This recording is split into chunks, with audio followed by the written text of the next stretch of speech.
రాజకీయాల్లో చాలామంది వ్యాపారం అంటే లాభ నష్టాలు ఉన్నట్టుగానే రాజకీయాల్లో కూడా లాభ నష్టాలు ఉంటాయి. హ్మ్. చాలామంది ఆస్తులు అమ్ముకున్న వాళ్ళు కూడా ఉన్నారు. అనాథలు అయిపోయిన వాళ్ళు కూడా హ్మ్. రాజకీయాల్లో ఉన్నారు. ఎందుకంటే వ్యాపారం అన్నాక లాస్ లాస్ ఉంటది, గెయిన్ ఉంటది. అలాగా ఆహ్, అధికారంలో ఉన్నప్పుడు వాళ్ళు ఆ రకరకాల పద్ధతులు అక్రమంగా ఆస్తులు సంపాదించుకుంటారు.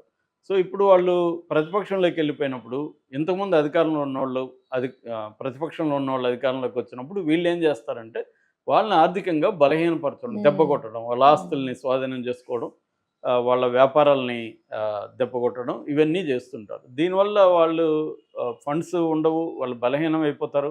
పార్టీలో యాక్టివ్‌గా ఉండలేరు. రెండవది వీళ్ళ పార్టీల్లోకి వెళ్ళిపోతే మరి మంచిది కదా! ఆస్తులు కాపాడుకోవడానికి, అవును సార్. వ్యాపారాలు కాపాడుకోవడానికి వాళ్ళొస్తారు. ఇదొక మెథడ్. హ్మ్. ఇది మామూలుగా రాయలసీమలో కూడా ఫ్యాక్షనిస్టులు కూడా ఇదే చేస్తారు. ఫస్ట్ ప్రత్యర్థుల ఆస్తులను ధ్వంసం చేయడం. అందుకనే హ్మ్. వేలాది చెట్లను నరికేయడం ఇవన్నీ చేస్తుంటారు రాయలసీమలో. ఇది ఎప్పటినుంచో జరుగుతున్న హ్మ్. మెథడ్.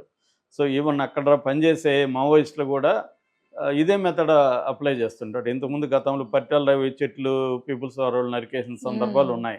అంటే వాళ్ళ ఆస్తులు, బస్సులు ఇప్పుడు జేసీ దివాకర్ రెడ్డి బస్సుల హ్మ్. మీదంతా జగన్ దెబ్బ కొట్టాడు. ధ్వంసం చేస్తారు. హ్మ్. మోసుకుపోయారు. అంటే హ్మ్. గనులు, గనులు, బస్సులు ఇట్లాంటి పెద్ద డబ్బులొచ్చే హ్మ్. వ్యాపారం ఏదుందో దాన్ని దెబ్బ కొడతారనమాట. దానివల్ల ముందుగా వాళ్ళకి ఫైనాన్షియల్‌గా వాళ్ళకి ఫండింగ్ ఆగిపోతే జనం ఉండరు వాళ్ళ దగ్గర. హ్మ్. జనానికి డబ్బులు ఏదో ఒక రూపంలో ఇస్తే కదా పని పాట లేకుండా నీతో రోజు ఒక 100 మంది ఎందుకుంటారు? సో, ఇవన్నీ ప్రాబ్లమ్ అవుతుంది. రెండవదేమో రాజకీయంగా వాళ్ళని వేధించి రకరకాల అక్రమాల కేసులు పెట్టి, హ్మ్. సక్రమం అనేది పక్కన పెట్టండి. కేసులు పెట్టి అవును. వాళ్ళని వేధించాలి. ఈ వేధింపులు, కోర్టులు ఒక 20 మంది 20 కేసులు, 30 కేసులు ఒక మనిషి మీద పెట్టి అతన్ని తిప్పుతూ ఒక దాంట్లో బెయిల్ వస్తే ఇంకో దాంట్లో బెయిల్ హ్మ్. రాదు. చింతమనేని ప్రభాకర్ చూసాం. 60 కేసులైనా పెట్టాడు జగన్.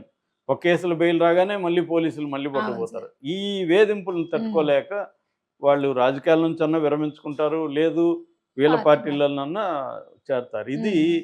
అన్ని పార్టీలు అక్రాస్ వేధించి వాళ్ళ మీద కేసులు పెట్టి వాళ్ళని కంట్రోల్ చేయడం. వాళ్ళల్లో కొంతమందిని అప్రూవల్‌గా మార్చుకొని, ఈ అప్రూవల్ స్టేట్‌మెంట్‌లు చేసుకొని జగన్ పార్టీలో ఉండే ప్రముఖులనంతా అరెస్టులు చేయాలనేది నెక్స్ట్ వ్యూహం. హ్మ్. అదొకటి. రెండోది జగన్‌కి బలం ఏంటి? 2 బలాలున్నాయి. ఒకటి ఆహ్, గతంలో ఉన్న బలాల్లో ఒకటేందంటే వాలంటరీ వ్యవస్థ. దాన్ని దెబ్బ కొట్టేశారు. అవును సార్. రెండవది జగన్ పార్టీకి ఉన్న బలం ఏందంటే సోషల్ మీడియా. హ్మ్. జగన్‌కి, తెలుగుదేశంకి పోలిస్తే మెయిన్ స్ట్రీమ్ మీడియా తెలుగుదేశానికి స్ట్రాంగ్‌గా ఉంటది. హ్మ్. జగన్‌కి మెయిన్ స్ట్రీమ్ మీడియా స్ట్రాంగ్‌గా లేదు. జగన్‌కి సోషల్ మీడియా స్ట్రాంగ్‌గా ఉంటది. సోషల్ మీడియాని దెబ్బ కొట్టడానికి జగన్ ఉన్న సోషల్ మీడియాలో యాక్టివ్‌గా ఉన్నోళ్ళ మందిని అందరూ కేసులు పెట్టి వాళ్ళని జైళ్ళలో పెట్టడం ఇవన్నీ చేసేశారు.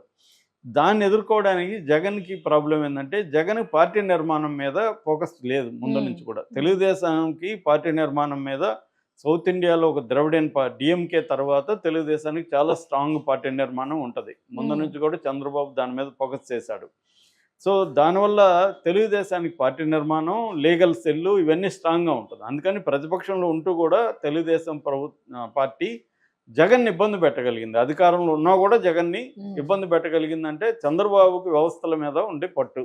హ్మ్. అంటే పార్టీ తర్వాత మీడియా, తర్వాత లీగల్ నెట్వర్కు అంటే లీగల్ ప్రాసెసెసు, కోర్టులు వీటి మీదంతా కూడా పట్టు. నాలుగవది కులం. ఇవి చంద్రబాబుకి ఉన్న సపోర్ట్ సిస్టమ్స్. హ్మ్. జగన్‌కి సపోర్ట్ సిస్టమ్స్ లేవు. అతనికి వ్యవస్థల మీద అంత పట్టు లేదు. అంటే అధికారంలో ఉన్నప్పుడు ఎవడికైనా ఉంటది. నువ్వు అవును సార్. నేనైతే కూడా హ్మ్. అది అది నేను అధికారంలో లేనప్పుడు ఉండడం గురించి మాట్లాడుతున్నా. అవును సార్. జగన్‌కి అది హ్మ్. లేదు. పార్టీ క్యాడర్‌ని హ్మ్. పట్టించుకోలేదు. కులం సంబంధించిన ఇంపార్టెంట్ వాళ్ళని జగన్ పట్టించుకోలేదు అవును కాబట్టి సార్. వాళ్ళు కూడా దూరమయ్యారు. ఆహ్, ఇక మీడియా వచ్చి సోషల్ మీడియా. హ్మ్. సో, జగన్‌కుండే బలాల్ని దెబ్బకొట్టేయడం, జగన్‌కి ఆల్రెడీ బలాల్ని నిర్మించుకోలేదు. ఎప్పుడైనా గూడా లాంగ్ టర్మ్ ప్లాన్ రాజకీయాల్లో ఉండాలి. రాజకీయాల్లో నేనొక 30, 40 ఏళ్ళు ఉండాలంటే, నాకు ఏ వ్యవస్థల మీద ఎలా పట్టుండాలనేది చంద్రబాబుకి ఆ లాంగ్ టర్మ్ విజన్ బ్రహ్మాండంగా ఉంది. జగన్‌కి లేదది. ఇక్కడ హ్మ్. కేసీఆర్‌కి కూడా లేదు. అందుకని కేసీఆర్ గూడా ఇవాళ పోరాడడానికి చాలా బాధలు పడుతున్నారు. హ్మ్. సో, ఇది మనకి చెప్పాలంటే చంద్రబాబుకి చాలా స్ట్రాంగ్‌గా ఉంది. జగన్‌కి లేదు. హ్మ్. అందువల్ల ఇప్పుడు జగన్‌ని ఇబ్బంది పెట్టడం అనేది చంద్రబాబుకి చాలా ఈజీ. కాకపోతే చంద్రబాబు ఇంకా ఎందుకు జగన్ అరెస్ట్ చేయలేదని చాలామంది ప్రశ్నిస్తున్నారు. దీనికి కారణం 2 కారణాలు ఉన్నాయి. ఒకటి మోడీ జగన్‌ని అరెస్ట్ చేయడం పట్ల అంత ఉత్సాహంగా లేడు. ఎందుకంటే మోడీకి ఏందంటే జగన్‌ని ఇప్పుడు జైలుకి పంపించడం వల్ల మోడీకి వచ్చే ఇమ్మీడియేట్ ప్రయోజనం ఏం లేదు. చంద్రబాబుకి అది ప్రయోజనం. కాబట్టి మోడీ ఏందంటే చంద్రబాబుని స్ట్రెంగ్తన్ చేయాలని మోడీ అనుకోవట్లేదు. జగన్ అనేవాడు ఒకడు ఉంటే చంద్రబాబు కొంత కంట్రోల్‌లో ఉంటాడనేది మోడీకి ఉన్న అండర్‌స్టాండింగ్. అందుకని జగన్ మీద ఉన్న కేసులకు సంబంధించి కూడా నిజానికి మోడీ అనుకుంటే 2 నిమిషాల్లో జగన్ జైలుకెళ్తాడు. ఎందుకంటే వీళ్ళ సిబిఐ వీళ్ళు గాని గట్టిగా కోర్టులో ఆర్గ్యూ చేసి జగన్ బెయిల్ క్యాన్సిల్ చేయగలించగలిగితే. ఎందుకంటే దాదాపు 12 ఏళ్లుగా జగన్ బెయిల్ మీద ఉన్నాడు. అవి క్యాన్సిల్ అయితే జగన్ వెళ్ళిపోతాడు. ఇంకా గట్టిగా చేస్తే జగన్‌కి కన్విక్షన్ కూడా పడే అవకాశం ఉంది. కన్విక్షన్ పడితే 2 ఏళ్ల పైన కన్విక్షన్ పడితే జగన్ పొలిటికల్ భవిష్యత్తు ఇంకా మటాష్ అయిపోతుంది. కానీ ఆ పని మోడీ చేయట్లేదు. ఈ 10 ఏళ్లుగా కూడా మోడీనే జగన్‌ని కాపాడాడు. సో అందుకని కూడా దూకుడుగా చంద్రబాబు వెళ్ళే పరిస్థితి లేదు. రెండోది ఏమన్నా కేసులు పెట్టినా త్వరగా బెయిల్ వచ్చేస్తాయి ఇవాళ. దానివల్ల సింపతి వస్తుంది జగన్‌కి అనేది కూడా ఇప్పుడైతే జగన్‌కి ఇమ్మీడియట్‌గా సింపతి ఏమి లేదు. కేడర్‌లోనే జగన్‌కి సింపతి లేదు. కాబట్టి ఇప్పుడు మనమే దానం ఎందుకు పెంచడం అనేది కూడా చంద్రబాబు ఆలోచిస్తున్నాడు. సో ఇవన్నీ దృష్టిలో పెట్టుకొని జగన్ సేఫ్ అయితే అవుతున్నాడు. అయితే అసలే జగన్ మీదకి వెళ్ళకపోతే మళ్ళీ కేడర్ ఇబ్బంది అవుతుందని కొన్ని రకాల పనులైతే చేస్తున్నారు.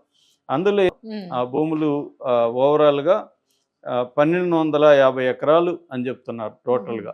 ఎక్కడ ఇవి పల్నాడు ఏరియాల్లో చెన్నైపాలెం, వేమవరం, పిన్నెల్లి, తహెడ ఈ 5 గ్రామాల్లో వేమవరంలో ఈ 5 గ్రామాల్లో కలిసి 1250 ఎకరాలు రైతుల దగ్గర కొన్నారు. అయితే ఆ మధ్య ఏమైందంటే ఆ మధ్య షర్మిలకి జగన్‌కి మధ్య గొడవ వచ్చినప్పుడు ఈ భూముల విషయం బయటకు వచ్చింది. వచ్చినప్పుడు పవన్ కళ్యాణ్ అటవీ శాఖ ఆయన చేతిలో ఉంది కాబట్టి అటవీ భూములు దీంట్లో ఉన్నాయని చెప్పి పవన్ కళ్యాణ్ ప్రతికి హెలికాప్టర్ వేసుకొని ఆ ల్యాండ్ దగ్గరికి అంతా వెళ్ళి అక్కడ కలెక్టర్లకు వాళ్ళకి దీని మీద విచారణ జరపమని అటవీ శాఖకి రెవెన్యూ శాఖకి ఆదేశించాడు. ఆ 2 జరిపాయి. జరిపిన తర్వాత అటవీ శాఖ ఏమో మన భూములు ఏమి లేదు అని క్లీన్ చిట్ ఇచ్చింది. కానీ రెవెన్యూ శాఖ ఏమో 24 ఎకరాల 85 సెంట్లు